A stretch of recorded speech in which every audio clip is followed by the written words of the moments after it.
നമ്മൾ ഇപ്പോൾ ഇന്നത്തെ നമ്മുടെ പരിപാടി എന്ന് പറഞ്ഞു കഴിഞ്ഞാൽ നമ്മൾ പോഡ്കാസ്റ്റിനകത്ത് ഫസ്റ്റ് എപ്പിസോഡാണ്. അപ്പോൾ നമുക്ക് ഇന്നത്തെ ഇപ്പോഴത്തെ ട്രെൻഡിങ് ടോപ്പിക്കായിട്ടുള്ള കേരള സ്റ്റോറി 2 ട്രെയിലർ വന്നിട്ടുണ്ട്. ട്രെയിലർ നിങ്ങളെല്ലാവരും കണ്ടു കാണും. അതിനെന്തിനാണ് ആ ട്രെയിലറിന് എന്തിനാണ് കേരള സ്റ്റോറി 2 എന്നിട്ടേക്കണമെന്ന് എനിക്കിതുവരെ മനസ്സിലായിട്ടില്ല. അപ്പോൾ അതിനെക്കുറിച്ച് നമ്മുടെ അഭിപ്രായങ്ങൾ എങ്ങനെയാണ്, നമ്മുടെ ഇതിൽ നിന്നുള്ള നമുക്കെന്താണ് തോന്നുന്നത് എന്നുള്ളതാണ് നമ്മളിവിടെ ഇതിലൂടെ പറയാൻ എന്ന് വിചാരിക്കുന്നത്. ഓക്കെ, അപ്പോൾ ഫസ്റ്റ് നമുക്ക് ട്രെയിലർ കാണണമെന്നുണ്ടെങ്കിൽ നമുക്ക് കാണാം. അതെ, ട്രെയിലർ കണ്ടിട്ട് നമുക്ക് ബാക്കി ഫോണിൽ കാണാം. इंशाल्लाह अगले 25 साल में पूरा भारत एक इस्लामिक स्टेट होगा। ഫസ്റ്റ് തന്നെ അവർ पूरे भारत ഒരു സാധനം അജണ്ട പറഞ്ഞിട്ടാണല്ലോ. शरिया लागू होगा। Islamic state. ये ब्याह इलीगल है, पॉक्सो केस है ये। 16 साल रही है वो। इन पेपर्स के हिसाब से आपकी छोरी 18 साल की है। सारी जिंदगी बर्बाद कर देगा, बात ने समझ दे ब्याह। आप नहीं समझ रहे हो पापा, मारो रशीदा सो नहीं है। मम्मी पापा को बिना बताए कर ही രാജസ്ഥാൻ, कह रहे हैं सर। മധ്യപ്രദേശ്. अगर तुम्हें नहीं करनी शादी तो रुक जाते हैं, और अगर हम पे भरोसा है तो कर लेते हैं। क्या आपको मोहम्मद फैजान से निकाह कबूल है? कबूल है। सुभान अल्लाह, मुबारक हो, मुबारक हो। और रिश्ते की बुनियादी धोखो हो गए, वो रिश्ते के लाने जिंदगी ना लुटा दें। माँ फैजान ऐसा नहीं। Let's start by living in. मैं कन्वर्ट नहीं होंगी। हाँ, और वैसे भी मैं इन सब चीजों में बिलीव नहीं करता। अच्छे तो होंगे ना, वो किस रिलीजन को फॉलो करेंगे? मेरा सलील ऐसा नहीं है। हमारा काम है हिंदू लड़कियों को अपना बनाना। ऋषि, ऋषि, हमारे यहाँ ये सब नाच गाना ना हराम है। ये तो धोखा है। बढ़ाऊं मैं थारी रील? वो लिबरल जर्नलिस्ट कहाँ गया जो रिलीजन में बिलीव ही नहीं करता था? हम कभी नास्तिक नहीं होते, सिर्फ तुम काफिर लोग नास्तिक होते हो। एक बार, एक दिन, एक पल के लाते भी तुमने हमसे प्यार करो कि नहीं करो? नई जिंदगी मिल रही है तुझे, जीना सीख ले।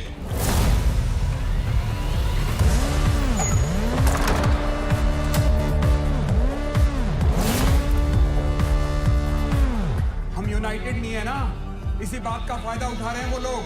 हमें आपसे कुछ नहीं चाहिए, ഉണരൂ, ഹിന്ദു ഉണരൂ. അത് बस एक आवाज, एक सपोर्ट। ഓ, അവരെ ഏകീകരിക്കും കേട്ടോ. मर जाऊंगी, ഇതാണ് മറ്റേ വൈറൽ സീൻ. लेकिन बीफ नहीं खाऊंगी। ഒന്നും മതിയായ വിഷം കൊടുക്കുമ്പോഴാണ്.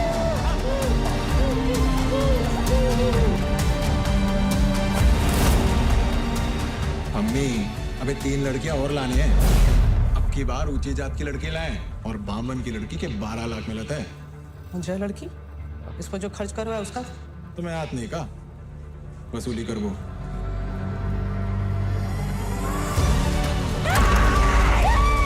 എന്തൊക്കെയില്ലത് കാണിക്കുന്നു.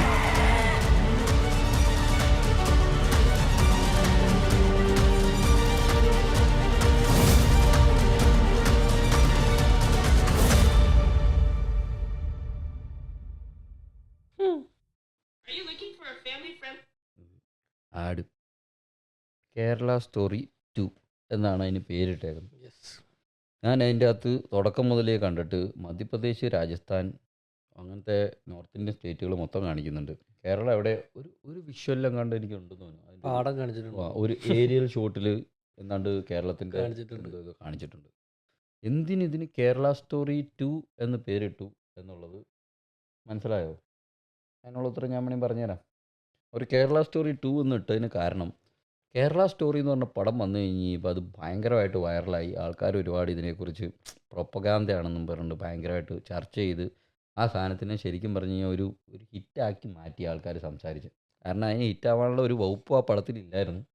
പക്ഷെ എന്നാലും അത് ഒരു എന്ന് വെച്ചാൽ മറ്റേ മതം പിടിച്ചിട്ടുള്ള ഒരു സാധനം ആയതുകൊണ്ടും വലിയ കോൺട്രവേഴ്സി ഉണ്ടാക്കിയതുകൊണ്ടും ആ സാധനം അതും പറഞ്ഞിട്ട് ഒരു ഹിറ്റ് ആയതുകൊണ്ട് സെയിം അജണ്ട അവർ ഒന്നുകൂടെ ഒന്ന് പുഷ് ചെയ്യാൻ വേണ്ടിയിട്ട് അവർ സെയിം പേരിട്ടു എന്നുള്ളതാണ് എനിക്ക് തോന്നുന്നത്. കാരണം അല്ലാതെ അതിൻ്റെ അകത്ത് കേരള റെഫറൻസുമായിട്ട് ഒരു ഇതില്ല. പിന്നെ ആ പേരിട്ടത് കൊണ്ട് നാണക്കേട് വരുന്നത് കേരളത്തിനാണ്. കേരളത്തിലാണ് അത്. ഒരു കേരള എന്നുള്ള പേരിട്ടുമ്പോൾ ആൾക്കാരിന് ഒന്നാമത് മുകളിലുള്ള നോർത്ത് ഇന്ത്യയിലെ ആൾക്കാർക്ക് വലിയ ബോധമൊന്നുമില്ല.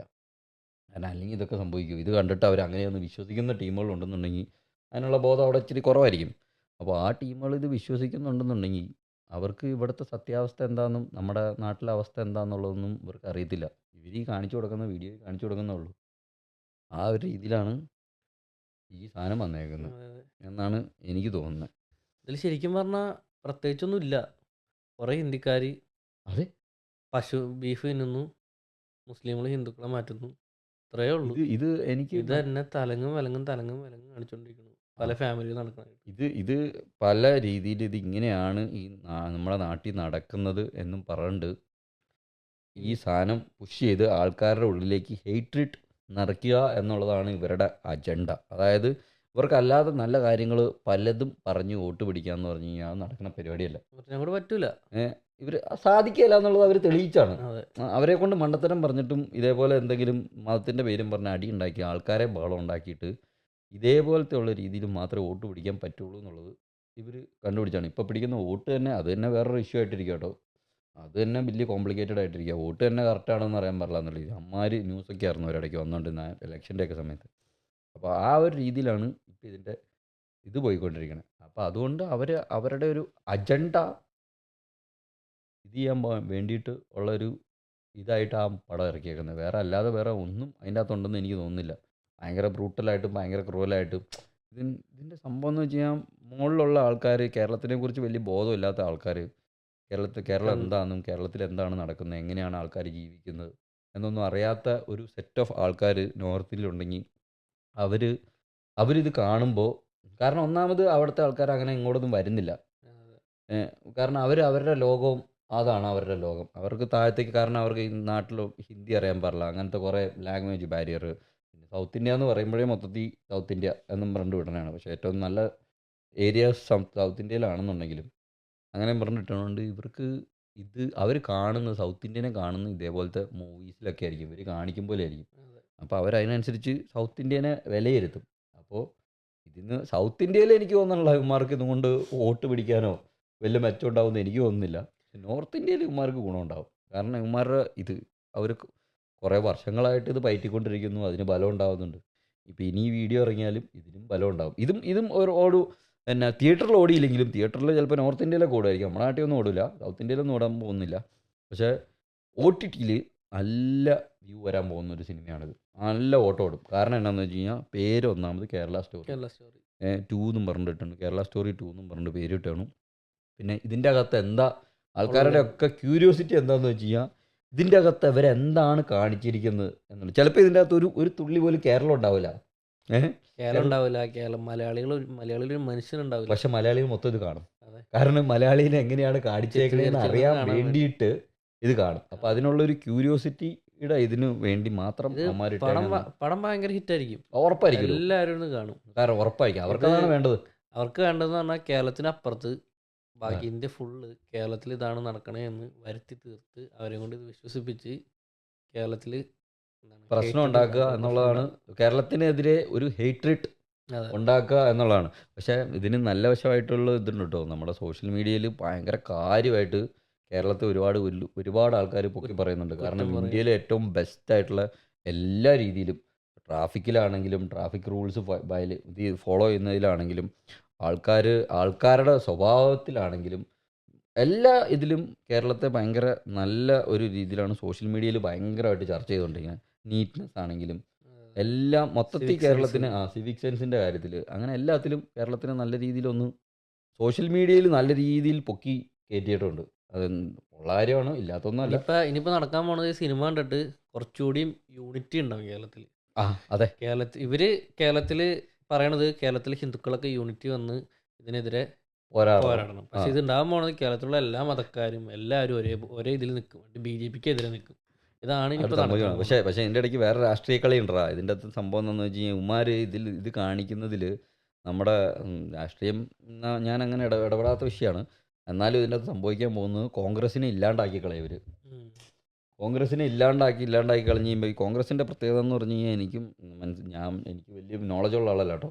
ഞാനിത് പല ആൾക്കാരും കേട്ടേക്കണേ, എനിക്ക് അതിൻ്റെ അകത്ത് സ്വന്തമായിട്ടൊരു അഭിപ്രായമില്ല, ഞാൻ പലരുടെ അഭിപ്രായങ്ങൾ എടുത്ത് കൂട്ടി പറയുന്നതാണ്. കോൺഗ്രസ്സിൽ ഏറ്റവും കൂടുതൽ നേതാക്കന്മാരാണ്. അണികൾ എന്ന് വെച്ചാൽ എല്ലാവർക്കും നേതാവാവണം. കാരണം ഒരുപാട് ഗ്രൂപ്പുണ്ട്, ഈ ഗ്രൂപ്പിലൊക്കെ ഓരോ നേതാവുണ്ട്. ഈ നേതാക്കൾക്കൊക്കെ സ്ഥാനം വേണം. ഇതിന് വേണ്ടിയിട്ടുള്ള അടിയാണ് നടന്നുകൊണ്ടിരിക്കുന്നത്. ഇപ്പം ഇച്ചിരി കഴിയുമ്പോൾ എന്താണെന്ന് വെച്ചാൽ, ഇപ്പോൾ 2 കൊല്ലമായി ഭരണമില്ല, 2 തവണയായിട്ട് ഭരണമില്ല, 10 കൊല്ലമായിട്ട് ഭരണമില്ലാതെ ഇനി അടുത്ത കൊല്ലം കൂടെയും ഭരണമില്ലാതെ ആയി കഴിഞ്ഞാൽ ഇതിൽ കുറേ അണികൾ അവിടെ നിന്നിട്ട് കാര്യമില്ല എന്ന് പറഞ്ഞ് പിരിഞ്ഞു പോകും. പിരിഞ്ഞു പോയി കഴിഞ്ഞാൽ എന്തായാലും അവന്മാർക്ക് തിരിച്ച് കമ്മ്യൂണിസ്റ്റിൽ കയറാൻ പറ്റില്ല. ഉമ്മാരവിടെ കയറ്റും തോന്നല്ല. കാരണം അവന്മാർക്ക് ഓൾറെഡി ഇതുള്ളതുകൊണ്ട് കയറ്റത്തില്ല. അപ്പോൾ ഉമ്മാരെന്ത് ചെയ്യും? പോയി ഉമ്മാർക്ക് ഭരണമാണ് വേണ്ടത്. അതുകൊണ്ട് ഉമ്മാർ ഭരണം കിട്ടുന്ന ഏതാണോ ആ ടീമിൻ്റെ അടുത്തേക്ക് അങ്ങ് പോകും. പോയി കഴിഞ്ഞ് കഴിയുമ്പോൾ എന്ത് സംഭവിക്കും? അതെ, കാശും കിട്ടും. കാരണം കാശ് ഉമ്മാരിൽ മാത്രമേ ഉള്ളൂ. വേറെ ആരുടെയും കയ്യിൽ നോട്ട് നിരോധനം നടത്തി കുറേ കാശ് ഉമ്മാരുടെ മാത്രമേ ഉള്ളൂ. ബാക്കിയുള്ള ഒരു മനുഷ്യൻ്റെ ഈ കാശില്ല. പിന്നെ ഇപ്പോഴത്തെ ബിസിനസ്സുകാരെയൊക്കെ ഭീഷണിപ്പെടുത്തി ഉമ്മാരുടെ ബിസിനസ് പൂട്ടിക്കേണ്ടി വരുമെന്നും പറഞ്ഞിട്ട് ഭീഷണിപ്പെടുത്തി റെയ്ഡും തേങ്ങയും മാങ്ങയൊക്കെ കൊടുത്ത് പേടിപ്പിച്ച് അവരെയും ഇവരുടെ സപ്പോർട്ടിൽ ഇട്ടേക്കാണ്. അപ്പോൾ ഉമ്മാരുടെ വേറെ ആരുടെയും കയ്യിൽ പൈസ ഇല്ല. അങ്ങനെ അവസാനം വന്നു കഴിയുമ്പോൾ പിന്നെ ഒരു ലിമിറ്റിനപ്പുറത്തേക്ക് ഏത് നാടാണെന്നുണ്ടെങ്കിലും ഒരു ലിമിറ്റിനപ്പുറത്തേക്ക് ഒരു പാർട്ടി, പ്രത്യേകിച്ച് നമ്മുടെ നാട്ടിൽ, ബാക്കിയുള്ളിടത്ത് അല്ലെങ്കിൽ വലിയ ഏകാധിപത്യ ഭരണം ആ ഒരു രീതിയിൽ മൊണപ്പൊളി ഉണ്ടാവണം. അല്ലാതെ നമ്മുടെ നാട്ടിൽ ഡെമോക്രസി ഉള്ളതുകൊണ്ട് നമ്മുടെ നാട്ടിൽ എന്തെങ്കിലും ഒരു ഇഷ്യൂ ഉണ്ടായി കഴിഞ്ഞ് കഴിഞ്ഞാൽ ഒരു 3 പ്രാവശ്യമൊക്കെ ഭരിച്ചു കഴിഞ്ഞ് കഴിയുമ്പോണ്ടല്ലോ ആൾക്കാർ മടുക്കും. കാരണം ഇതിൻ്റെ പ്രശ്നം എന്ന് വെച്ചാൽ ഭരണം കൂടുതൽ കിട്ടിക്കഴിയുമ്പോൾ ഈ അണികൾക്ക് കുന്തളിപ്പ് കൂടും. നല്ല രീതിയിൽ അവർ മണച്ചു തുടങ്ങും. കാരണം അവർ നോക്കുമ്പോൾ അവരൊരു 3 പ്രാവശ്യമായിട്ട് അവർ തന്നെയാണ് ഭരിക്കുന്നത്. അപ്പോൾ അവരുടെ കുന്തളിപ്പ് കൂടുമ്പോൾ ഇത് നാട്ടുകാർക്ക് അത് ഇതായിട്ട് മാറും. അങ്ങനെ ഇതായിട്ട് മാറിക്കഴിഞ്ഞ് കഴിയുമ്പോൾ ആൾക്കാർ മാറ്റിക്കുത്തി തുടങ്ങും. മാറ്റിക്കുത്തുമ്പോൾ കോൺഗ്രസ് അവിടെ ഇല്ലെങ്കിൽ മാറ്റിക്കുത്താൻ വേറെ ഓപ്ഷൻ ഏതാ ഉള്ളത്? BJP ഉള്ളൂ. അങ്ങനെ ഇവർ വരാൻ വേണ്ടിയിട്ടുള്ള പരിപാടിയാണ് ഇപ്പോൾ നടത്തിക്കൊണ്ടിരിക്കുന്നത്. അതിന് ഇവർ ചില്ലറ ഒരു കൊല്ലത്തേക്ക് അടുത്ത ഇലക്ഷൻ ജയിക്കണം എന്നുള്ളതൊന്നും അല്ല അവരുടെ ചിന്ത. അവരുടെ പ്ലാൻ, അവരുടെ വിഷൻ എന്ന് പറഞ്ഞു കഴിഞ്ഞാൽ നെക്സ്റ്റ് ഇലക്ഷൻ ഒന്നുമല്ല, ഒരു 2 ഇലക്ഷൻ കഴിഞ്ഞിട്ടുള്ള ഇലക്ഷനാണ് അവരുടെ നോട്ടം. അതിന് വേണ്ടിയിട്ടുള്ള പണിയാണ് ഇവിടെ നടത്തിക്കൊണ്ടിരിക്കുന്നത്. ഉള്ള പാർട്ടികളെ ഇല്ലാണ്ടാക്കിയിട്ട് മൊണോപ്പൊളി കീപ്പ് ചെയ്യുക, എന്നിട്ട് രാജ്യം മൊത്തം ഇവരുടെ കയ്യിലാക്കുക. രാജ്യം മൊത്തം ഇവരുടെ കയ്യിലായി കഴിഞ്ഞാൽ ഇവർക്ക് തോന്നുന്ന റൂൾ ഉണ്ടാക്കാം, ഇഷ്ടമുള്ള റൂള് ഇവർക്ക് തോന്നും പോലെ കാണിക്കാം. അതിനകത്തൊന്നും ആർക്കും ഇടപെടാനായിട്ടൊരു അവസരം ഇല്ലാതെയായിപ്പോൾ.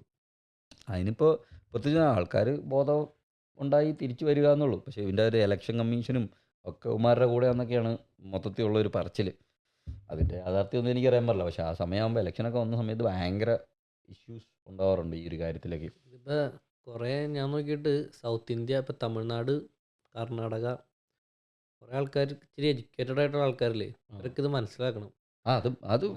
മനസ്സിലാക്കി എഡ്യൂക്കേഷനിലായിട്ട് നടക്കൂല. എനിക്ക് തോന്നുന്നു നോർത്ത് ഇന്ത്യയിലൊക്കെ എല്ലാം മണ്ടന്മാരാന്ന് തോന്നുന്നു. ഒരുത്തനൊരു വിവരമില്ല. ഇവർക്ക് ഗ്രൂപ്പൊക്കെ ഉണ്ടാവും, വാട്സാപ്പ് ഗ്രൂപ്പുകൾ. ആ ഗ്രൂപ്പിൽ വരുന്ന സാധനങ്ങളൊക്കെ വിശ്വസിച്ചുകൊണ്ട് എന്നിട്ട് ഇതാണ് കേരളം, ഇതാണ് ഹിന്ദുക്കൾ, ഇതാണ് മുസ്ലിമാണെന്ന് വിശ്വസിച്ചുകൊണ്ട് നടക്കുകയാണ്. അതിൻ്റെ ഇടയ്ക്ക് ഇതേപോലത്തെ പടം ഇറങ്ങും. ഇവരുടെ വിചാരം മോദി ഗവൺമെന്റ് എന്തോ മലക്കം മറിച്ച് എന്തോ ഇതൊക്കെ ചെയ്യണ്ട്, അത് ഡെവലപ്മെന്റ് നടക്കുന്നുണ്ട്. പക്ഷെ ഇവര് തള്ളിക്കയറ്റി വാട്സാപ്പ് ഗ്രൂപ്പിൽ ഇട്ടുകൊണ്ടിരിക്കുക. ഇത് രാജ്യത്തിൻ്റെതായിട്ടുള്ള ആസ്പദമാക്കിയിട്ട് പുറത്ത്, അതായത് ഇൻ്റർനാഷണൽ മാർക്കറ്റിൽ ഇന്ത്യക്കൊരു വില വരുന്നുണ്ട്. പക്ഷേ അതിൻ്റെ ഇഷ്യൂ എന്താണെന്ന് വെച്ച് കഴിഞ്ഞാൽ നമ്മുടെ നാട്ടിലുള്ള ആൾക്കാരെ, നമ്മുടെ നാട്ടിലെ ഏറ്റവും വലിയ അസറ്റ് എന്ന് പറഞ്ഞാൽ നമ്മുടെ ആൾക്കാരാണ്. ആൾക്കാരും കൊണ്ടാണ് ഒരു രാജ്യം എന്തായാലും കെട്ടിപ്പടുത്താൻ പറ്റുള്ളൂ. ജനങ്ങളാണ് അവിടുത്തെ മെയിൻ. ആ ജനങ്ങളെ തമ്മിൽ അങ്ങോട്ടും ഇങ്ങോട്ടും അടിച്ച് ബഹളം ഉണ്ടാക്കിയിട്ട് ഇൻ്റർനാഷണൽ മാർക്കറ്റിൽ നല്ല വില, ഇന്ത്യ എന്തോ വലിയ സംഭവമാണെന്ന് പറഞ്ഞിട്ട് പ്രത്യേകിച്ച് കാര്യമൊന്നുമില്ല. ആൾക്കാരെ അകത്ത് ഒരുമിച്ച് നിന്നാലാണ് ഈ മാർക്കറ്റും കൊണ്ട് വലിയ കാര്യം ഉണ്ടാവുള്ളൂ. എന്നുവെച്ചാൽ ഇത് ഒരു ഫ്യൂച്ചർ, രാജ്യത്തിൻ്റെ ഫ്യൂച്ചർ നോക്കുമ്പോൾ അത് ഇൻറ്റേർണലി വലിയ ഇഷ്യൂ ഉണ്ടാവും. പക്ഷേ പുറത്ത് വേറെ രാജ്യങ്ങൾക്ക് ഭയങ്കര ഇതാണ്. പിന്നെ ഇതിൻ്റെ അകത്തുള്ള ബാക്ക്ഗ്രൗണ്ടിലുള്ള പ്രശ്നം എന്ന് വെച്ച് കഴിഞ്ഞാൽ ഈ അന്ധഭക്തന്മാരുണ്ടല്ലോ, മുകളിലുള്ള നോർത്ത് ഇന്ത്യയിലുള്ള കൂടുതൽ അവിടെയുള്ള ഇത് ഉമ്മാർ എന്നാ പറഞ്ഞാലും വിശ്വസിക്കുന്ന കുറേ പൊട്ടന്മാരുണ്ട്. ഇവന്മാർ വിശ്വസിച്ചിട്ടാണോ ഉമ്മാരുടെ അടുത്ത് പറഞ്ഞു വിട്ടിട്ടാണോ ഇങ്ങനെ ചെയ്യാവുള്ളൂ എന്ന് പറഞ്ഞിട്ടാണോ എന്ന് അറിയാൻ പാടില്ല. ഇവന്മാർ ഈ രീതിയിലുള്ള ടീമുകൾ ഇവന്മാർ കയറി വന്ന് വേറെ രാജ്യത്ത് വന്നാൽ ഇവന്മാർ ഇതേപോലെ തന്നെ പെരുമാറുന്നത്. ആ നാട്ടിൽ കിടന്ന് കാണിക്കുന്ന വെളിവില്ലാത്തരവും പൊട്ടത്തരവും തന്നെയാണ് ഇവന്മാർ വേറെ രാജ്യത്ത് വന്നിട്ടും കിടന്ന് കാണിക്കുന്നത്. സിമ്പിളായിട്ട് പറഞ്ഞു കഴിഞ്ഞാൽ ഇവിടെ തന്നെ UK തന്നെ നാളെ ഏതോ ഒരു റെസ്റ്റോറൻറ്റിൽ ബീഫ് മെനുവിലുണ്ടെന്നും പറഞ്ഞിട്ട് റെസ്റ്റോറൻറ്റ് അടിച്ചു പിടിച്ചു. മണ്ടന്മാരെന്ന് പറഞ്ഞാൽ എന്താന്ന് നോക്കി അവരുടെ ഇതുമായിട്ട് ഒരു ബന്ധമില്ലാത്ത ടീം. ഇതിപ്പോ ഇച്ചിരി എഡ്യൂക്കേറ്റഡ് ആയിട്ടുള്ള ആൾക്കാരാണ് പുറത്തേക്ക് പോണത്. അതിലും അതിലും മണ്ടന്മാരാണ്. അതിലും പൊട്ടന്മാരെന്ന് പറഞ്ഞു കഴിഞ്ഞാൽ ആലോചിച്ച് നോക്കി. മതത്തിന്റെ പേരിൽ അടി ഉണ്ടാക്കുക, എന്തോ ആവട്ടെ, ബീഫിന്റെ പേരിൽ അടി ഉണ്ടാക്കാന്ന് പറഞ്ഞ അത് ബീഫിന്റെ അതിന്റെ വേറൊരു എലമെന്റ് ഉണ്ട് കേട്ടോ. നമ്മുടെ നാട്ടിലുള്ള ആൾക്കാർ പിന്നെ ഇതിനെ പശുവിനെ കാണുന്നത് പോലെ അല്ലാട്ടോ നോർത്ത് ഇന്ത്യക്കാർ കാണുന്നത്. അവർക്ക് ഭയങ്കര ഇമോഷണൽ കണക്ഷനാ. അതിന്റെ സംഭവം എന്താണെന്ന് വെച്ച് കഴിഞ്ഞാൽ, ഞാൻ മുംബൈയിൽ ഉണ്ടായിരുന്ന സമയത്ത്, ഞാൻ കുറച്ചാൾ മുംബൈയിൽ വർക്ക് ചെയ്തിട്ടുണ്ടായിരുന്നു. ആ സമയത്ത് എനിക്ക് മനസ്സിലായത്, അത് എനിക്ക് അത്രയും നാൾ അറിയത്തില്ലായിരുന്നു. കാരണം നമ്മുടെ നാട്ടിലുള്ള ഒരു മനുഷ്യനും അത് മനസ്സിലാകത്തില്ല. അവരുടെ ആ ഒരു അന്ധമായിട്ടുള്ള ആ ഒരു ഗോമാതാ ഭക്തി എന്ന് പറയുന്നത് ഭയങ്കര ഒരു എന്താ അതൊരു ഭ്രാന്തമായിട്ടുള്ള ഒരു സ്നേഹമാണ്. അതുകൊണ്ടാണ് ഇത് മൊത്തം ഇത്ര ഇഷ്യൂ ഉണ്ടാകുന്നത് ബീഫിനെ കുറിച്ച്. നമ്മുടെ നാട്ടിലുള്ളവർക്കത് മനസ്സിലാകത്തില്ല. നമ്മുടെ നാട്ടിലെ അത്ര അന്ധമായിട്ടുള്ള ഭക്ത സാധനം ഇതിനോട്, ഗോമാതാവിനോട് അത്ര ഇല്ല നമ്മുടെ നാട്ടിൽ. അത് പണ്ട് മുതലേ ഇല്ലാതായിരിക്കണേ. ഇവിടുത്തെ സിമ്പിളായിട്ടുള്ള സംഭവം പറഞ്ഞു കഴിഞ്ഞാൽ, ഞാനവിടെ വന്ന് കഴിഞ്ഞപ്പോൾ ഞാൻ അവിടെ താമസിച്ചുകൊണ്ടിരുന്നത്, ഇതിൻ്റെ അകത്ത് ഞങ്ങളുടെ PG-യിൽ പെയിങ് ഗസ്റ്റായിട്ട് താമസിച്ചുകൊണ്ടിരുന്നപ്പോൾ അവിടെ നമ്മുടെ ഒപ്പം താമസിച്ചുകൊണ്ടിരുന്ന കുറച്ച് പഞ്ചാബിലും അവിടെ എവിടെയൊക്കെ ഉള്ള കുറേ ടീമുകളുണ്ടായിരുന്നു. നമ്മുടെ താമസിച്ചുകൊണ്ടിരുന്നതിൻ്റെ പുറത്ത് ഒരു സ്ഥലത്ത് ഒരു ഇതുണ്ടായിരുന്നു, മറ്റേ പശുവിനെ എന്ന് വെച്ചാൽ ഷെഡ് പോലെയൊന്നുമില്ല, റോഡിൻ്റെ സൈഡിൽ തന്നെ. അവിടെയൊക്കെ അങ്ങനെയാണ്. റോഡിൻ്റെ സൈഡിൽ തന്നെ ഒരു ഹുക്കും, റോഡിൻ്റെ ടാറിട്ടാണതിൻ്റെ സൈഡിലൊരു ഹുക്ക് ഉണ്ടാക്കിയിട്ട് അതിൻ്റെ അകത്ത് വള്ളി കെട്ടിയിട്ട് ഒരു പശുവിനെ കെട്ടിയിട്ടുണ്ട്. പശു 1 2 അതിൻ്റെ കിടാവും ഒക്കെ ഉണ്ട്. ഇതൊക്കെയാണ് കൂടി അവിടെ കെട്ടിയിട്ടുണ്ട്. എന്നിട്ട് അതിന് അവിടെ തന്നെ ഒരു ഡ്രം പകുതിക്ക് വെച്ച് കീറിയിട്ട് അതിൻ്റെ അകത്താണ് പിന്നെ ഡ്രൈ ഗ്രാസൊക്കെ ഇട്ടിട്ട് അതൊക്കെയാണ് തീറ്റ കൊടുക്കുന്നത്. അപ്പോൾ അത് അവിടെ ഇരുന്ന് കഴിക്കും. എന്നിട്ട് അത് അവിടെ തന്നെ ഇതിടും, തൂറിയിടും. എന്നിട്ട് അങ്ങനെയൊക്കെയാണ് കിടക്കണത്. എൻ്റെ റൂമിലുണ്ടായിരുന്ന ഒരുത്തൻ, അവൻ്റെ പേര് ബിബു എന്നും പറഞ്ഞിട്ടുള്ള ഇതാണ്. പുള്ളിക്കാരൻ എന്നാ ചെയ്യണമെന്ന് വെച്ചാൽ, പുള്ളി രാത്രി ഫുഡ് ഓർഡർ ചെയ്യും, ടിഫിൻ ഓർഡർ ചെയ്യും. അവിടെ ടിഫിൻ എന്ന് പറഞ്ഞൊരു പരിപാടി ഉണ്ട്. അവിടെ നോർമലി എന്ന് വെച്ച് കഴിഞ്ഞാൽ ഓരോ വീട്ടിലുള്ള ആൾക്കാർ ഫുഡ് ഉണ്ടാക്കുമ്പോൾ അതിൻ്റെ അകത്ത് എക്സ്ട്രാ അവരുണ്ടാക്കും. ചപ്പാത്തിയൊക്കെ ഉണ്ടാക്കുമ്പോൾ കുറേ കൂടുതലുണ്ടാക്കും. എന്നിട്ട് അവിടെ വീട്ടിലുണ്ടാക്കുന്ന കറി കുറേ കൂടുതലുണ്ടാക്കും. എന്നിട്ട് ഈ ടിഫിൻ ബോക്സിലാക്കിയിട്ട് ഒരെണ്ണത്തിനകത്ത് ചപ്പാത്തി, ഒരെണ്ണത്തിനകത്ത് ദാലിൻ്റെ കറി, ഒരെണ്ണത്തിൻ്റെ അകത്ത് വേറൊരു കറി എന്ന് പറഞ്ഞ് ഇങ്ങനെ ബോക്സായിട്ട് ഒരു ടിഫിൻ പോലെ ആക്കിയിട്ട് ഇവർ ഓരോരുത്തർക്കും കൊടുക്കും. അപ്പോൾ ഡെയിലി ഇത്ര രൂപ എന്നും പറഞ്ഞിട്ട് 40 രൂപ, ആ സമയത്തൊക്കെ 40 രൂപയൊക്കെ ആയിരുന്നു ഒരു രാത്രിത്തെ ഫുഡിന്. 40 രൂപ ആയിരുന്നു. 40 രൂപയ്ക്ക് നമുക്ക് ടിഫിൻ തരും. അതൊന്നും ഇവൻ ഇത് മേടിച്ചിട്ട് എന്നാ കാണിക്കണമെന്ന് അറിയാമോ? ഇവനിത് മേടിച്ചിട്ട് ഇവൻ വേറെ എന്തെങ്കിലും കൂട്ടിയിട്ട് തിന്നിട്ട് ഇവൻ ഈ ചപ്പാത്തി ഉരുട്ടിയിട്ട് പിടിച്ചിട്ട് വന്നിട്ട് അവിടെ പുറത്ത് കെട്ടിയേക്കണ പശുവിനെ കൊണ്ടുപോയിട്ട് പുള്ളിക്കാരൻ ഈ ചപ്പാത്തി ഇങ്ങനെ തൊട്ട് വണങ്ങി ചപ്പാത്തി അതിന് തിന്നാൻ കൊടുക്കും. ഡെയിലി ഇതാ അവൻ്റെ പണി. ഞാനൊക്കെ ആ ചപ്പാത്തി മേടിച്ചു വന്നിട്ട് വിശന്നിട്ട് തിന്നാൻ വേണ്ടി പുള്ളി എന്ന് വെച്ചാൽ പുള്ളിയുടെ ഭക്തിയുടെ ആ ഒരു ഇതിൻ്റെ പുറത്ത് പുള്ളി കൊണ്ട് കൊടുക്കും, എന്നിട്ട് തിന്നും. പിന്നെ അവിടുത്തെ എനിക്ക് ഏറ്റവും ഭയങ്കര പ്രോഫിറ്റബിൾ ആയിട്ടുള്ള ഒരു ബിസിനസ് തോന്നിയ സാധനം എന്നാന്ന് വെച്ച് കഴിഞ്ഞാൽ, ഈ ഭക്തി വിറ്റിട്ടുള്ളൊരു ഇത് നോക്കും. ഞാൻ കണ്ട ഒരു സാധനം എന്ന് പറഞ്ഞാൽ, റോഡിൻ്റെ സൈഡിൽ എന്ന് വെച്ചാൽ നമ്മളിങ്ങനെ നല്ല ഒരു റോഡൊക്കെ ഉണ്ടാക്കിയിട്ടൊക്കെ അതിൻ്റെ സൈഡിൽ ഇങ്ങനെ ബാരിക്കേഡുണ്ട്, റോഡിലേക്ക് ആടാതിരിക്കാൻ വേണ്ടി ഇരുമ്പുകൊണ്ട് ഇങ്ങനെ കെട്ടിയിട്ടുണ്ട്. അതിങ്ങനെ കെട്ടി വെച്ചിട്ടുണ്ട്. അപ്പോൾ നമ്മളിങ്ങനെ ട്രെയിനൊക്കെ കയറാൻ വേണ്ടിയിട്ട് സൈഡിൽ കൂടെ പോയി ഓവർബ്രിഡ്ജൊക്കെ കയറി പോകണം. അപ്പോൾ അതിൻ്റെ സൈഡിൽ ഇങ്ങനെ ബാരിക്കേഡ് വല്ല കെട്ടിച്ചിട്ടുണ്ട്, കമ്പി കൊണ്ട്. ഇവരെന്നെ ചെയ്യണമെന്ന് വെച്ച് കഴിഞ്ഞാൽ, അവിടുത്തെ കുറേ ടീമുകളുണ്ട്. ഇവരൊരു പശുവിനെയായിട്ട്, ഒരു കിടാവിനെയും പശുവിനെയായിട്ട് വരും. വന്നിട്ട് ഈ പശുവിനെ ആ കമ്പിയിലേക്ക് കെട്ടും. എന്നിട്ട് ഇവർ ഈ പശുവിന് കൊടുക്കാനുള്ള ഫുഡ് ഒരു കൊട്ടയിലാക്കി കൊണ്ടുവരും. എന്ന് വെച്ചാൽ അവർ കൊടുക്കുന്ന ഈ കുഴച്ചുരുട്ടി കൊടുക്കുന്ന ഒരു സാധനമുണ്ട്. അതിങ്ങനെ കൊണ്ടുവന്നിട്ട് ഒരു ഇതിൻ്റെ അകത്തിട്ട് കുഴച്ച് കുറച്ച് പുല്ലും ഉണ്ടാവും. ഇതൊക്കെ കൊണ്ടുവന്ന് കുഴച്ചിട്ട് ഇതിൻ്റെ അകത്ത് ഇങ്ങനെ ഒരു പാത്രത്തിൽ ഇങ്ങനെ ഉണ്ട ഉരുട്ടി ഇങ്ങനെ അടുക്കി വെച്ചേക്കും. ഈ ഇലയോ അവിടെ വെച്ചേക്കും. എന്നിട്ട് ഇവർ സൈഡിൽ ഇങ്ങനെ ഇരിക്കും. ഇവർ പശുവിന് തീറ്റ കൊടുക്കേണ്ട ആൾക്കാർ ഈ തീറ്റ കൊണ്ടുവന്ന് റോട്ടി വെച്ചിട്ടിരിക്കുക. ഈ റോട്ടി കൂടെ പോണ ആൾക്കാർ തന്നെയാണെന്ന് അറിയാമോ? ഇവരെ കണ്ടു കഴിഞ്ഞിട്ട് 10 രൂപ കൊടുക്കും. ഇവർ കൊടുക്കേണ്ട തീറ്റയാണ്. ആ തീറ്റ 10 രൂപ കൊടുത്ത് ഇവരെ നിന്ന് മേടിക്കും. എന്നിട്ട് ഈ പശുവിനെ തന്നെ കൊടുക്കും. ഇതിൻ്റെയൊക്കെ വീട് കിട്ടും കാണാൻ. അന്ന് എൻ്റെ കയ്യിൽ കിട്ടിയില്ല അടിയാ. എന്നിട്ട് ഇത് 10 രൂപ കൊടുത്തിട്ട് ഇതിങ്ങനെ കൊടുത്തിട്ട് ഈ പശുവിനെ കൊണ്ട് തന്നെ തീറ്റിക്കും. ആ പശു അതിരുന്ന് അങ്ങ് തിന്നും. ഇതിൻ്റെ അകത്തുള്ള ലാഭം നോക്കണം. ഈ പശുവിൻ്റെ പാല് ഇത് ഇവർക്കുള്ളതാണ്. ഇവർ തീറ്റ കൊടുക്കണം. ഈ പശുവിനുണ്ടാവുന്ന ഒരു കോസ്റ്റാണ് പശുവിനെ മേയിച്ചുകൊണ്ട് കൊടുക്കുക, ഇതിന് തീറ്റ കൊടുക്കുക എന്നുള്ളത്. ഈ തീറ്റ അത് ഇവർ കൊടുക്കണ്ട. ഈ വരുന്നവനും പോണവനും 10 രൂപ കൊടുത്ത് നമ്മുടെ കയ്യിൽ നിന്ന് തന്നെ നമ്മൾ വല്ല കൊടുക്കാൻ പറ്റുന്ന തീറ്റ 10 രൂപ കൊടുത്ത് മേടിച്ചിട്ട് ഈ പശുവിനെ കൊണ്ട് തന്നെ തീറ്റ. ഇത് സ്ഥിരം ചെയ്യൂ? ഇത് ഡെയിലി ആൾക്കാർ മേടിച്ച് കൊടുക്കുകയും ചെയ്യും. പിന്നല്ലാതെ ഞാൻ എന്നും ജോലിക്ക് പോകുമ്പോൾ, ഓഫീസിൽ പോകാൻ വേണ്ടിയിട്ട് റെഡി ആയിട്ട് ഇറങ്ങി നടന്നു പോകുമ്പോൾ ഡെയിലി ഒരു ഏരിയ ഉണ്ട്. ആ ഏരിയയിൽ എന്നും ഇവർ പശുവായിട്ട് വന്നിരിക്കും. ഇതൊക്കെ ഒരു ചേച്ചി വന്നിട്ടുണ്ടാവും. ഗ്രാമങ്ങളിലാണോ അല്ല, ഇത് മുംബൈ വെസ്റ്റ് മറൈൻ ലൈൻസിൽ. ഇത് മറൈൻ ലൈൻസിലാണ് ഞാൻ അവിടെ താമസിച്ചുകൊണ്ടിരുന്നത്. അവിടെ നിന്ന് ഇറങ്ങി റെയിൽവേ സ്റ്റേഷനിൽ പോണ വഴിക്കാണ് ഞാനിത് കണ്ടത്. ഇതേപോലെ എല്ലാ ഏരിയയിലും ഇങ്ങനെയുണ്ട്. ഈ പശുവിൽ നിന്ന് കിട്ടുന്ന പാല്, അവരുടെ പാലാണ് മെയിൻ. അപ്പൊ ഞാൻ ചോദിക്കട്ടെ, എനിക്ക് തോന്നുന്നു അവർക്ക് പണിക്ക് പോകണ്ട, ഇല്ല, അവർക്ക് ഒരു ചെലവില്ല. പശുവിന്റെ തീറ്റയ്ക്ക് പറഞ്ഞാൽ ഒട്ടും ചെലവുണ്ടാവില്ല. എന്ത് ചെലവ്? അതിൽ നിന്ന് ലാഭം ഉണ്ടെന്ന് എനിക്ക് തോന്നണേ. അതിൽ ലാഭം ഇവർക്കുള്ള ചെലവിലുള്ള പൈസ. വേറെ ഒരു ഉണ്ട ഇത്രയുള്ള ഉണ്ടയെ കൊടുക്കണേ. ഈ ഉണ്ടയ്ക്ക് 10 രൂപ. ഇത് മൊത്തം മേടിക്കാൻ ചിലപ്പോൾ 50 രൂപ ആയിരിക്കും ആവണത്. അതെടുത്ത് കുഴച്ച് ഉരുട്ടിയിട്ട് ഈ ഉണ്ട ഉരുട്ടിയിട്ട് അതങ്ങ് വെച്ചേക്കും. ആൾക്കാർ വന്ന് ചിലപ്പോൾ ഈ പുല്ല്, കിടാവിനൊക്കെ ചിലപ്പോൾ പുല്ലൊക്കെ ഇങ്ങനെ അവിടെ ഇങ്ങനെ ഒരു സെറ്റ് കൊണ്ടു വെച്ചിട്ടുണ്ട്. ആ പുല്ല് മേടിക്കും 10 രൂപ കൊടുത്ത്. എന്നിട്ട് ഈ പുല്ല് കൊടുത്തിട്ട് ആ കിടാവിന് കൊടുക്കും. എന്നിട്ട് കൊടുത്തിട്ട് പരിപാടി വെച്ചാൽ ഇത് കൊടുത്തു കഴിഞ്ഞിട്ട് ഇതിനെ തൊട്ട് അങ്ങ് മടങ്ങും. അനുഗ്രഹം മേടിക്കണം. നമ്മള് അമ്പലത്തിൽ പോയി, മറ്റേ അമ്പലത്തിലൊക്കെ പോയി ഇതിടൂലേ, ഭണ്ഡാരത്തിൽ പൈസ ഇടൂലേ, അതിന് പകരം ഇവര് പശുവിന് കൊടുക്കുന്നു. ഇത് തന്നെ സാധനം. എന്നിട്ട് ഇതിൻ്റെ ഇടയ്ക്കുള്ള സംഭവം എന്താ കഴിഞ്ഞാൽ, ഈ പശു അവിടെ ഇരുന്ന് തിന്ന് അവിടെ ചാണകം ഇട്ടിട്ട് വാലൂട്ട് അടിച്ച് അവിടെ മൊത്തം പിടക്കാട്ടോ. ഏരിയ മൊത്തം ചാണകം ഇട്ട് അടിച്ച് തെറിപ്പിച്ച് മൊത്തം ഇട്ടാണ്. അപ്പോൾ ഒരു ദിവസം ഞാനും എൻ്റെ കൂട്ടുകാരനോടെ കൂടിയിട്ട് ഞങ്ങളിങ്ങനെ ഓഫീസിലേക്ക് പോകാൻ വേണ്ടി നിന്നേ പശു സൈഡിൽ നിന്ന്, ഒന്നാമത് രണ്ടാൾക്ക് അങ്ങോട്ടും ഇങ്ങോട്ടും പോകാനുള്ള സ്ഥലമുള്ളൂ സൈഡിൽ. ആ സൈഡിൻ്റെ ഒരു സൈഡിലാണ് ഈ വെല്ലിക്കാട്ട പശുവിനെ കെട്ടിയാണ്. അവിടുത്തെ പശു എന്നൊക്കെ പറഞ്ഞാൽ നമ്മുടെ നാട്ടിലെ പശു ഒന്നുമല്ല കേട്ടോ. ഈ സൈസ് തീറ്റയെ തിന്നണേ. ആന പശുവാ. ആ പശുവിനെ കണ്ടു ഞാൻ പേടിയാവും. ആ സൈസ് പശുവാ. ആ പശു അവിടെ സൈഡിൽ നിന്നിട്ട് ഇങ്ങനെ വാലിട്ട് ഇങ്ങനെ ആട്ടിക്കൊണ്ടിരിക്കുക. ഈ ചാണകവും മൂത്രവും ഇതൊക്കെ ആയിട്ട് ഇങ്ങനെ അടിച്ച് തെറിപ്പിച്ചോണ്ടിരിക്കുക. അപ്പം നമുക്ക് അതികൾ പോയി കഴിഞ്ഞപ്പോൾ ഞാൻ നോക്കിയപ്പോൾ നമ്മളിങ്ങനെ നോക്കി കേട്ടോ, മറ്റേ ഈ സീസോ പോലെ മറ്റേ സാധനം ഉണ്ടല്ലോ, ഇങ്ങനെ പെൻഡുലം ആടില്ല ക്ലോക്കിൻ്റെ, അതേപോലെ ഇങ്ങനെ വാലിങ്ങനെ ആടിക്കൊണ്ടിരിക്കുക. അപ്പം നമ്മളിങ്ങനെ വന്നിട്ട് നമ്മളിങ്ങനെ നോക്കിക്കുക, ഈ വാല അങ്ങോട്ട് പോണ ഗ്യാപ്പിൽ വേണം ഞങ്ങൾക്ക് ഇവിടെ നിന്ന് ഓടി അങ്ങോട്ട് രക്ഷപ്പെടാൻ. ഈ വാലിട്ട് അടിച്ചിട്ട് വാല അങ്ങോട്ട് പോയിട്ട് തിരിച്ചു വരുന്നതിൻ്റെ ഗ്യാപ്പിൽ ഞങ്ങൾ പോകാൻ വേണ്ടി നോക്കിയിരിക്കുക. നമ്മൾ അന്നേരം സ്റ്റോപ്പ് ചെയ്തിട്ട് ഇത് സീരിയസ്ലി ഇത് എനിക്ക് അനുഭവമുള്ള സാധനമാണ്. ഇത് ഞാൻ വേറെ എവിടെയും കണ്ട് കഥയൊന്നും പറയണല്ല, എനിക്ക് റിയൽ ലൈഫിൽ അനുഭവമുള്ള സാധനമാണ് ഈ വാൽ.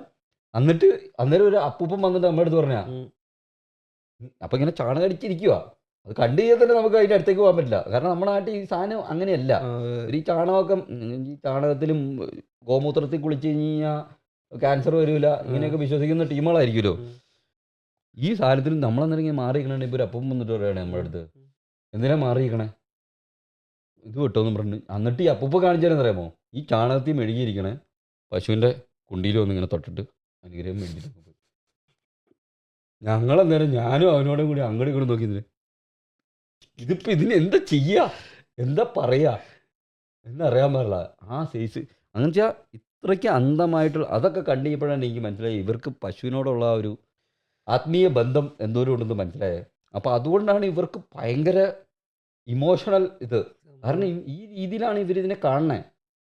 ഇത് എപ്പോൾ മാറും എപ്പോൾ മാറ്റും അതൊന്നും മാറുമെന്നൊന്നും എനിക്കറിയാൻ പാടില്ല. ഇതിപ്പോൾ എന്തായാലും എത്ര കൊല്ലം ഉണ്ടാവും, ഒരു 5 കൊല്ലം ഉണ്ടാവില്ലേ?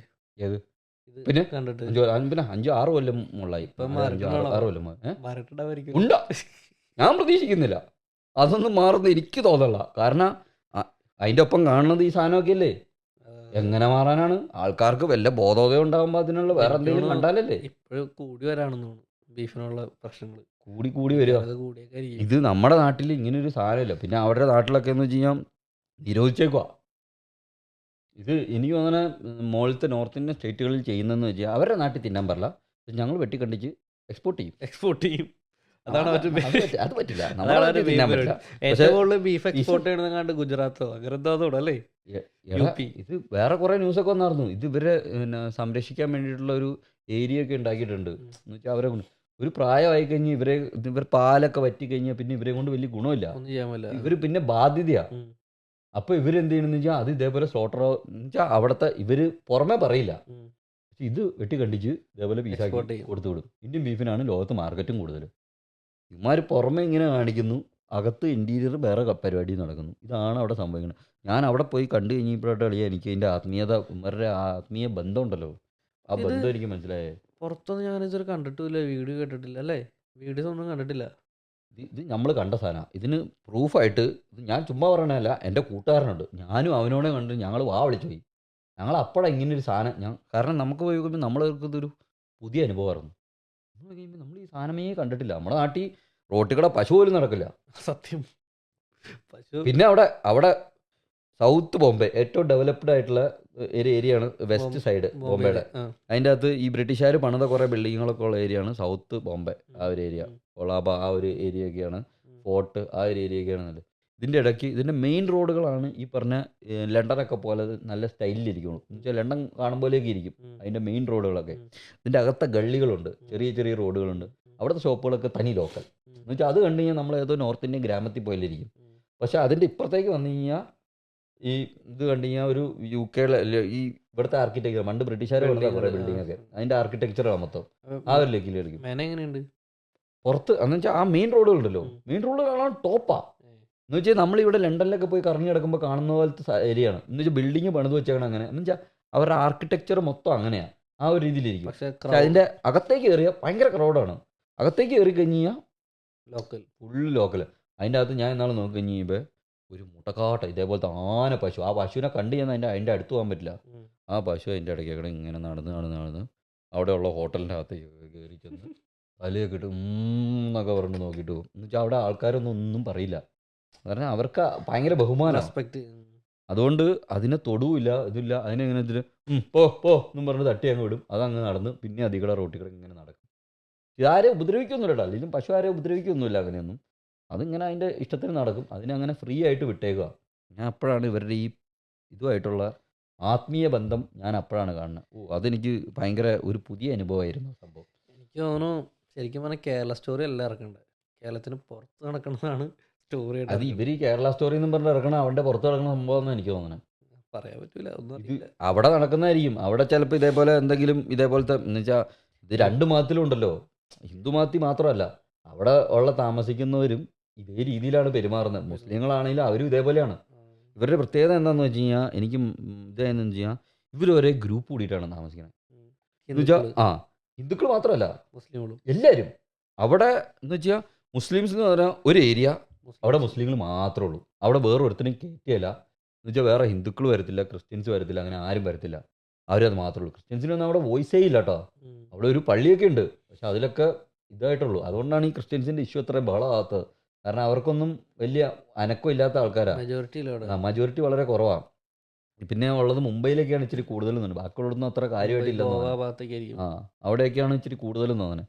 എന്നിട്ട് ഇവരെന്ത് ചെയ്യുന്നതെന്ന് വെച്ച് കഴിഞ്ഞാൽ ഈ ഒരു ഇതിൽ ഒരുമിച്ചാണ് നിൽക്കുള്ളൂ. ഹിന്ദുസ് ഒരു സ്ഥലത്താണ് നിൽക്കുള്ളൂ. അവിടെ മുസ്ലിങ്ങൾ ഒരാൾ താമസിക്കുക, റെൻറ്റിന് പോലും താമസിക്കാൻ സമ്മതിക്കില്ല. ഹിന്ദുസ് താമസിക്കുന്നിടത്ത് അവിടെയും സമ്മതിക്കില്ല. ആ ഒരു രീതിയിലാണ് ഇവർ നിൽക്കുന്നത്. ഇങ്ങനെ നിൽക്കുമ്പോൾ തന്നെ ഇവരുടെ ഉള്ളിൽ അതായത് ഒരു ഇൻ്റർ റിലീജിയസ് കൊളാബറേഷൻ ഇല്ല ഇതിൻ്റെ ഇടയ്ക്ക്. എന്ന് വെച്ച് കഴിഞ്ഞാൽ നമ്മുടെ നാട്ടിലുള്ള പ്രത്യേകത എന്ന് പറഞ്ഞു കഴിഞ്ഞാൽ എൻ്റെ വീട് ഇരിക്കുന്നതിൻ്റെ തൊട്ടടുത്ത് ക്രിസ്ത്യനായിരിക്കും, ഹിന്ദു ആയിരിക്കും, ഒരു മിക്സഡ് രീതിയിലാണ്. അപ്പോൾ ഞാൻ വീട്ടിൽ നിന്ന് പുറത്തിറങ്ങി കഴിഞ്ഞാൽ എനിക്ക് നാളെ ഇവരെയൊക്കെ കാണണം. എനിക്ക് അപ്പോൾ അങ്ങനെ ഒരു രീതിയിൽ ജീവിക്കുന്നതുകൊണ്ട് എനിക്ക് അവരോട് ഒരു എന്ന് വെച്ചാൽ ഒരു രീതിയിൽ ശത്രുത ഉണ്ടാവില്ല. കാരണം നമ്മൾ മനുഷ്യന്മാർ കാണുന്നതാണല്ലോ, നമുക്ക് അങ്ങനത്തെ ഒരു സീനില്ല. ഇപ്പോൾ ഇതേപോലത്തെ ഇത് പറഞ്ഞാലും നമുക്ക് പുറത്തിറങ്ങി കഴിയുമ്പോൾ അടുത്ത ദിവസം കാണണ്ടാണ് ഇവരെ. അപ്പം നമുക്ക് അങ്ങനത്തെ പ്രശ്നങ്ങളൊന്നുമില്ല. നമ്മൾ ആ ഒരു രീതി ജീവിച്ചോണ്ട് എനിക്ക് തോന്നുന്ന ആ ഒരു കൊളാബറേഷൻ ഇവരുടെ ഇടയിലില്ല. ഇവിടെ ഒരു ഏരിയ എന്ന് പറഞ്ഞു കഴിഞ്ഞാൽ ആ ഏരിയ ഇന്ന ആൾക്കാർക്ക്. ഞാൻ അവിടെ പോയി ഇതേപോലത്തെ ഒരു ഏരിയയിൽ വൃന്ദാവൻ സൊസൈറ്റി എന്ന് പറഞ്ഞിട്ട് ഒരു താനയിലുള്ളൊരു സ്ഥലമുണ്ട്. അവിടെയാണ് ഞാൻ ആദ്യം താമസിക്കാൻ ചെന്നത്. അവിടെ അവന്മാർ എൻ്റെ ഫ്രണ്ട്സ് കുറച്ച് പേര് ഫ്ലാറ്റൊക്കെ എടുത്തിട്ട് ഞാൻ അവിടെയായിരുന്നു പോയത്. അവിടെ എടുത്തിട്ടുണ്ടായിരുന്നു. അവിടെ ചെന്ന് കഴിഞ്ഞിട്ട് ഞങ്ങൾ ഒരു മാസം കഴിഞ്ഞ് ഇറക്കി വിട്ടു. അവരുടെ സൊസൈറ്റി ഉണ്ടല്ലോ, മറ്റേ എന്നാ അപ്പാർട്ട്മെൻറ്റിൻ്റെ സൊസൈറ്റി, അവിടുത്തെ അസോസിയേഷൻ സമ്മതിച്ചില്ല. നമ്മുടെ കൂട്ടത്തിൽ മുസ്ലിംസും ഉണ്ടെന്ന് പറഞ്ഞിട്ട് അവന്മാർ എല്ലാ കാരണം എന്നാ പറയുമോ, അതാണ് കോമഡി. അവർ നോൺ വെജ് കഴിക്കുന്നു. നമ്മൾ പറഞ്ഞു എൻ്റെ ഈ പറയുന്ന ഇതിൻ്റെ ഏറ്റവും വലിയ കോമഡി എന്നാന്ന് വെച്ച് കഴിഞ്ഞാൽ ഈ സൊസൈറ്റിയുടെ വീട് ഈ ഫ്ലാറ്റിൻ്റെ അകത്തുള്ള സൊസൈറ്റി ടീംസാണ്, അവിടെ താമസിക്കുന്ന ആൾക്കാരാണ് പറഞ്ഞത് ഞങ്ങൾ നോൺ വെജ് കഴിക്കും, അതുകൊണ്ട് ഞങ്ങളെ അവിടെ താമസിപ്പിക്കാൻ പറ്റില്ല, ഞങ്ങൾ കുക്ക് ചെയ്യും, അതിൻ്റെ സ്മെല്ലൊന്നും അവർക്ക് പറ്റില്ല എന്ന് പറഞ്ഞത്. ജനൽ തുറന്നിട്ട് കഴിഞ്ഞാൽ സ്മെല്ല് അങ്ങോട്ട് പോകുമല്ലോ, അതൊന്നും അവർക്ക് പറ്റില്ല എന്ന് പറഞ്ഞത്. ഈ ബിൽഡിങ്ങിൻ്റെ തൊട്ട് താഴെയുള്ള ഒരു കടയുണ്ട്, ഓംകാർ എന്നും പറഞ്ഞിട്ട്. ഈ കടയിൽ ചിക്കനും എല്ലാം ഉണ്ട്, ചിക്കനും മട്ടനും എല്ലാം ഉണ്ട്. ഞങ്ങൾ അവിടെ നിന്ന് ഫുഡ് കഴിക്കും, എന്നിട്ടാണ് ഇവിടെ തന്നെ. ഞങ്ങൾ ഇവരുടെ അടുത്ത് കാല് പിടിച്ച് പറഞ്ഞു, എൻ്റെ പൊന്നു ചേച്ചി ഞങ്ങളിവിടെ ഒന്നും ഉണ്ടാക്കാനുള്ള, കാരണം ഞങ്ങളുടെ കൂട്ടത്തിലുള്ള ഒരുത്തൻ ബ്രാഹ്മണൻ ഒരുത്തുണ്ട്, നമ്മുടെ നാട്ടിലുള്ളതാണ്, അവനും പ്രശ്നമില്ല, അവൻ കഴിക്കില്ല, നമ്മൾ കഴിക്കുകയാണെങ്കിൽ കഴിച്ചോ കുഴപ്പമില്ല, അവൻ കഴിക്കില്ല. അപ്പോൾ അവനുള്ളതുകൊണ്ട് അവൻ അങ്ങനെ വീട്ടിലും കുക്ക് ചെയ്യാൻ അങ്ങനെ പ്രോത്സാഹിപ്പിക്കില്ല. നമ്മൾ പറഞ്ഞു അവരുടെ അടുത്ത് നമ്മളല്ലെങ്കിലും ഒന്നും ഉണ്ടാക്കില്ല, വീട്ടിലൊന്നും ഉണ്ടാക്കില്ല എന്നുണ്ടെങ്കിൽ ഇമാര് സമ്മതിക്കില്ല. ഇമാര് സമ്മതിക്കാതെ എന്നിട്ട് ഒരു മാസം കഴിഞ്ഞ് ഇപ്പം അത് ഈ വീട് ഒരു ജൂതൻ്റെയാണ്, ഒരു ജൂവിൻ്റെയാണ് വീട്. പുള്ളിക്കൊരു കുഴപ്പമില്ല, വീടിൻ്റെ ഉടമയ്ക്ക് ഒരു കുഴപ്പമില്ല. പക്ഷേ ഇത് റെൻറ്റിന് കൊടുക്കാൻ അസോസിയേഷൻ സമ്മതിക്കില്ല. ഇതിൻ്റെ ഏറ്റവും വലിയ കോമഡി, തൊട്ട് താഴത്തെ ആ ബിൽഡിങ്ങിൻ്റെ തൊട്ട് താഴെയുള്ള മറ്റേ പിന്നെ സ്റ്റോറുണ്ട്, പിന്നെ ഗ്രോസറി സ്റ്റോറുണ്ട്, അതിൻ്റെ തൊട്ടിപ്പുറം ഒരു ഹോട്ടലുണ്ട്, ഓംകാർ എന്ന് പേരും വെച്ചിട്ടുണ്ട്. അതിൻ്റെ അകത്ത് ഈ സാധനമൊക്കെ കിട്ടും. മട്ടനും ബീഫും ബീഫില്ല മട്ടനും ചിക്കനും ബീഫ് കയറാം, മട്ടനും ചിക്കനും. അവിടെ ബീഫിന് പകരം നമ്മുടെ നാട്ടിൽ ബീഫ് കഴിക്കുന്നത് പോലെ അവിടെ കഴിക്കുന്ന സാധനമാണ് മട്ടൻ. മട്ടനാണ് ഏറ്റവും കൂടുതൽ കഴിക്കുന്നത്. മട്ടനും ചിക്കനുമാണ് അവർ കഴിക്കുന്നത്. മീനൊന്നും അങ്ങനെ കഴിക്കണ ഞാൻ മീനൊക്കെ ഉണ്ട് കേട്ടോ, മീനൊക്കെ ഉണ്ടെന്ന്. നമ്മുടെ നാട്ടിൽ അത്രയും രീതിയിൽ ഞാൻ കഴിക്കണ കണ്ടിട്ടില്ല. ഏറ്റവും കൂടുതൽ മട്ടനാണ്. അവർ എന്ത് പരിപാടി ഉണ്ടെങ്കിലും മട്ടനാണ്. മുസ്ലിംസിൻ്റെ ഫേവറേറ്റ് സാധനം മട്ടനാണ്, മട്ടനും ചിക്കനുമാണ്. പിന്നെ ഉമ്മാർ കൂടുതലും വെജിറ്റേറിയൻകാരാണ്, ഉമ്മാർ ഇത് തൊടൂല. ഹിന്ദുക്കൾ മട്ടൻ കഴിക്കുമോ? മട്ടൻ കഴിക്കുന്നവരൊക്കെ ഉണ്ടെന്ന് തോന്നുന്നു. എനിക്ക് കൂടുതൽ കാരണം എൻ്റെ കൂട്ടത്തിലുണ്ടായിരുന്ന കൂട്ടത്തിൽ ഞാൻ വർക്ക് ചെയ്തുകൊണ്ടിരുന്നപ്പോൾ എൻ്റെ കൂടെ ഉണ്ടായിരുന്ന ഏറ്റവും കൂടുതൽ ആൾക്കാർ ഗുജറാത്തികളാണ്. ഇമാരാരും നോൺ വെജ് കഴിക്കില്ല, നോൺ വെജ് കഴിക്കുകയില്ല, എന്നാൽ അടുത്തിരുന്ന് കഴിക്കാനും പറ്റില്ല. ഞാൻ കഴിക്കുന്നവർക്ക് കുറ്റമാണ്. പിന്നെ ഞാനെങ്ങാനും അതിൻ്റെ മുമ്പിൽ നിന്ന് കഴിച്ചാൽ അവനെ ഒരുത്തൻ എൻ്റെ അടുത്ത് പറഞ്ഞാൽ, ഇപ്പോൾ ഒരാൾ ഇതിൽ കഴിക്കണം, എൻ്റെ മുമ്പിൽ നിന്ന് കഴിക്കണണ്ട എനിക്ക് ഓക്കാനും വരും. അവർ കഴിക്കാത്തതുകൊണ്ടാണ്, ഞാൻ അവരെ കുറ്റം പറയല്ല. അവർ ചെറുപ്പം മുതലേ കഴിച്ചിട്ടില്ല, സ്മെല്ലൊന്നും ഇഷ്ടമല്ല ആയിരിക്കും. കാരണം വേവിച്ച സ്മെല്ലൊന്നും എല്ലാവർക്കും ഇഷ്ടപ്പെടുന്നു. നമ്മൾ ചെറുപ്പം മുതലേ കണ്ടേക്കുന്നതുകൊണ്ട് നമുക്കത് ഭയങ്കര ഇതുപോലെ നല്ല ഇഷ്ടമുള്ള സ്മെല്ലായിട്ട് നമുക്ക് കുഴപ്പമില്ലായിരിക്കും. പക്ഷെ അവർക്കത് പറ്റാത്തതുകൊണ്ടായിരിക്കും അവരതങ്ങനെ പറഞ്ഞു. അങ്ങനെ ഞാൻ അവരുടെ ഒപ്പം ജോലി ചെയ്ത് അത്രയും നാൾ ഞാൻ വെജിറ്റേറിയനായിരുന്നു. എന്ത് പാടുപെട്ടെന്ന് പറയുമ്പോൾ ഞാൻ അത് കഴിഞ്ഞപ്പോൾ ഞാൻ പ്യുവർ നോൺ വെജിറ്റേറിയനായി. ഇവർ പ്യുവർ വെജിറ്റേറിയൻ എന്ന് പറയും പോലെ ഞാൻ പ്യുവർ നോൺ വെജിറ്റേറിയനായി. എനിക്ക് പറ്റൂല. ഞാനൊക്കെ ഒരു മാസമൊക്കെ ഒരു ജോലി സ്ഥലത്ത് പോയി കെട്ടിക്കിടന്നുണ്ട്. ആ ജോലി സ്ഥലത്താണെങ്കിൽ അവിടെ നിന്ന് പുറത്തേക്ക് ഇറങ്ങാൻ 2-3 കിലോമീറ്റർ പോകണം. കാരണം ഇത് ഫാക്ടറിയുടെ അകത്തുള്ള താമസിക്കാനുള്ള സ്ഥലമാണ്, അവിടെ ഉള്ളവർക്ക് താമസിക്കാൻ വേണ്ടിയിട്ട് കൊടുത്തിരുന്ന സ്ഥലം. ഇതിൻ്റെ അകത്തേക്ക് നോൺ വെജ് ഒരു സാധനം കിട്ടില്ല. ഞാൻ പനീറും കൂട്ടി 1.5 മാസം ഞാൻ അവിടെ കിടന്നു. പനീർ മാത്രമോ? വേറെ ഒന്നുമില്ല. പനീർ, ഉരുളക്കിഴങ്ങ്. അല്ല, ഇവർക്ക് മുട്ടയൊന്നും കഴിക്കാൻ പറ്റില്ല? മുട്ടയൊക്കെ കഴിക്കും, മുട്ട കഴിക്കില്ല. പാല് കുടിക്കാമോ? പാല് അവർ ഏറ്റവും കൂടുതൽ കുടിക്കണേ പാലാണ്. പശുമ്പാല്. ആ പാലെന്ന് പറഞ്ഞു കഴിഞ്ഞാണ്ടല്ലോ, അവിടുത്തെ ചായ കുടിക്കുമ്പോൾ അവിടുത്തെ പാൽ ചായ കുടിക്കണം. വീട്ടുണ്ടല്ലോ പാല് മാത്രമേ കുറുന്ന് വന്നിട്ട് പാല് നല്ല ഭയങ്കര പാലിൻ്റെ ഇതാ. നമ്മുടെ നാട്ടിലെ പോലെ വെള്ളം ചേർത്തിട്ടൊന്നുമല്ല, അവിടെ നിന്ന് വെള്ളമേ ചേർക്കില്ല. അവിടെ ഇഞ്ചിയും മറ്റേ മസാലയൊക്കെ ഇട്ടിട്ട് മസാല ടീ ഉണ്ട്, നല്ല സൂപ്പർ ചായ. ഇത്ര കിട്ടുള്ളൂ 7 രൂപയ്ക്ക് അന്നത്തെ സമയത്ത്. ഈ സമയത്ത് എത്രയാണെന്ന് എനിക്കറിയില്ല. ഇത്രയുള്ള കട്ടിങ് 7 രൂപ.